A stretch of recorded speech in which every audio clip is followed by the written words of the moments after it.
Welcome back to sort of car talk. हमारी पूरी हमारी चीज़ की है कि आपने कहा अगर आपने कामयाब होना है तो आपको सेल्स की स्किल्स आनी चाहिए। वो कह रहे हैं कि अगर बिजनेस है आपका तो फिर तो सही है कि आपको सेल्स आनी चाहिए, बट अगर आप जॉब कर रहा है एक बंदा तो वो सेल्स का क्या करेगा, आइए इस पे बात करते हैं।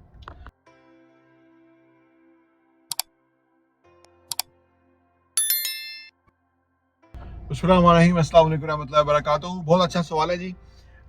सेल्स स्किल्स जो है ना, अपने आप को एक्सेल करना, प्रेजेंट करना, सक्सेसफुल होना बहुत बड़ी स्किल है। चाहे आप जॉब में हो, बिजनेस में हो, एसोसिएशन में हो, ग्रुप में हो, पार्टनरशिप में हो, कॉर्पोरेशन में हो, कहीं भी हो ना, ये बहुत बड़ी स्किल है। मैं नौकरी जब करता था, वहाँ जब हमारी कोई मीटिंग होती थी तो सब लोग अपनी अपनी राय पेश करते थे। तो मैं अपनी राय जब पेश करता था तो मेरी जो क्योंकि प्रेजेंटेशन स्किल शुरू से थी, अच्छा मुझे बाद में समझ लगी ये स्किल की वजह से लोग मुझे ज़्यादा पसंद नहीं करते थे या मुझे ज़्यादा एक्सेप्ट नहीं करते थे मुलाजम अपने बीच, कि यार ये जब राय देगा तो वो जो है ना उसको बहुत ही कोई इमेजिनरी और इस तरह की बना देगा कि वो हमारे लिए हमारी राय जो है वो उसमें वो लेस इंपॉर्टेंट हो जाएगी। तो ये वो सलाहियत थी, लेकिन मैं असल में ये सारी सलाहियत की वजह से ही लाइमलाइट में आ जाता था। मेरी राय जो है वो मुकद्दम हो जाती थी 4 5 6 बंदों के अंदर। मेरी राय जो है वो ज़्यादा वैल्यूएबल, ज़्यादा यूनिक, डिफरेंट है जी, इनोवेटिव हो जाती थी। तो ये वो है। अच्छा ये क्या है, ये जो 25 करोड़ है ना, ये भीड़ है ना। अब भीड़ में अब आपने अपने आप को जो ऊपर करना है, अपने आप को आगे लेके आना है या अपनी सलाहियतों को, एक बात याद रखें, जो आपके अंदर सलाहियतें होंगी ना उसका आपको इजहार करना है। जितनी जल्दी इजहार करेंगे ना उतना ज्यादा फायदा होगा। मुझे गाने का बहुत शौक भी था और मेरी आवाज भी बहुत अच्छी थी, लेकिन एक सर्टन हेजिटेशन भी थी मेरे अंदर। अगर मैं वो मेरी खत्म हो जाती है, हालांकि मेरी कोई हेजिटेशन इतनी नहीं थी लेकिन फिर भी थी। अगर जब मैं टीन एज में था, मुझे लगता है उस वक्त मैं और कॉन्फिडेंट हो जाता या मुझे कोई गाइडलाइन मिल जाती, मुझे कोई रिकॉर्डिंग में कोई ऐसी जगह अपॉर्चुनिटी और एक्सपोजर मिल जाता, तो मैं आज शायद आपके सामने कार टाक ना कर रहा होता, मैं पाकिस्तान का बहुत बड़ा सिंगर होता।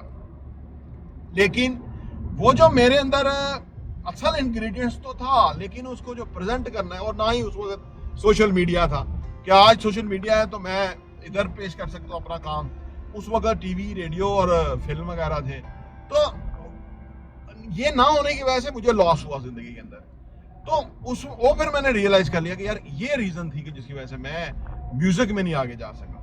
तो आप किसी भी जगह हैं, एक बात याद रखें, आपके अंदर जो सलाहियतें हैं, आपकी जो यूनिकनेस है, आपकी जो अच्छी इंटेंट है, आपके अंदर जो बेहतरीन चीजें हैं, वो तभी सामने आएंगी जब आप उन सलाहियतों को बुरोकार लाएंगे, उसका इजहार करेंगे। ठीक है ना। अगर आप जो बात करने वाले नहीं होंगे और किसी को अपने अपने काम के बारे में या अपनी सोच या अपने वर्किंग या अपने नताइज रिजल्ट बताने वाले नहीं होंगे फॉर एग्जाम्पल, तो उस सूरत में आपको आगे नहीं चांस मिलेगा, प्रमोशन नहीं मिलेगी। ये सलाहियत अपने अंदर पैदा करनी पड़ती है, अपने आप को दिखाना पड़ता है, अपने आप को ये दिखाना पड़ता है कि यार अगर आप मुझे अपॉर्चुनिटी देते हैं तो मैं सलाहियत रखता हूं कि मैं इसको बायसन तरीके से फुलफिल करूंगा, या ये चीजें करने के लिए मेरे पास सारी एक्सपर्टीज मौजूद है, इंशाल्लाह ताला प्रॉब्लम कोई नहीं है। तो फिर आपको कोई प्रमोशन करेगा ना, फिर आपको कहेगा हाँ यार तुम करो, तुमने जो ये बात बताई है, तुम्हारा ये अंदाज है मुझे पसंद आया, तुम करो। क्योंकि जो आपको जिम्मेदारियां दे रहा है ना, वो अगर कुछ जगहों पे नहीं, वो भी बायस हो सकता है, लेकिन अगर वो बायस नहीं होगा तो वो मेरिट पे फैसला करेगा, क्योंकि उससे नताइज निकालने हैं। ऑर्गेनाइजेशन को भी जवाबदेह है। उसके नीचे अगर फर्ज करें डायरेक्टर्स हैं, तो अगर सारा ही नैले दैले हैं तो कंपनी तो खराब हो जाएगी, कंपनी तो बढ़ जाएगी। उसको लिए उनको अच्छे डायरेक्टर्स चाहिए होंगे कि जो उस तरह से चीज़ों को लेके आगे जा सकें एक बड़ी कंपनी की तरह। तो इसलिए ये स्किल आपको सीखनी चाहिए। अच्छा, सेल्स के ऊपर किताबें मौजूद हैं, उसको पढ़ लें। 4 5 किताबें हैं, इंटरनेशनल राइटर्स की भी है, वो पढ़ लें। वो उर्दू में ट्रांसलेशन भी मार्केट में मिल जाती है, वो पढ़ लें। अच्छा, और दूसरी बात ये है कि ये प्रैक्टिस है, कि आपने अपना जो ख्याल है या अपनी जो बात है उसको कैसे प्रेजेंट करना है। उसमें अगर आप टूल आते हैं, प्रेजेंटेशन आप बना लेते हैं तो वो और अच्छी बात है, आप उससे आपको फ़ायदा होगा, नंबर्स कर लेते हैं। लेकिन जो प्रेजेंटेशन है ना उसके अंदर जो इंपॉर्टेंट पहलू है वो ये है कि जो आउटकम है ना उसको प्रेजेंट करने का बहुत अच्छा तरीका होना चाहिए कि क्या आउटकम आएगी सारी प्रैक्टिस की। ठीक है ना, मैं आईटी कंपनी भी चलाता था, तो उसके अंदर जब हम वो प्रेजेंट करते थे अपने प्रोजेक्ट को, तो वो उसमें जो बंदा पैसे लगाने के लिए तैयार है उसका जो बिगेस्ट इंटरेस्ट होता था वो ये होता था कि मैं पैसे तो लगा दूंगा, मैं ये चीज़ ले लूंगा, ये जो ऐप है मैं वो ले लूंगा फर्ज करें, लेकिन इसकी आउटकम मेरे क्या होगी। जब आप आउटकम उसको बताते हैं ना कि ये हो सकती है, तो वो यही तो चाह रहा है हर कोई। आज तो हर बंदा चाहता है कि टेक्नोलॉजी इन्वॉल्व करे बिजनेस में, तो जब उसे पता होगा ये करने इतने पैसे लगाने से मेरी ये आउटकम आ जाएगी, तो वो प्रेजेंटेशन को एक्सेप्ट कर लेता है, वो सेल हो जाती है, वो चीज़ बिक जाती है।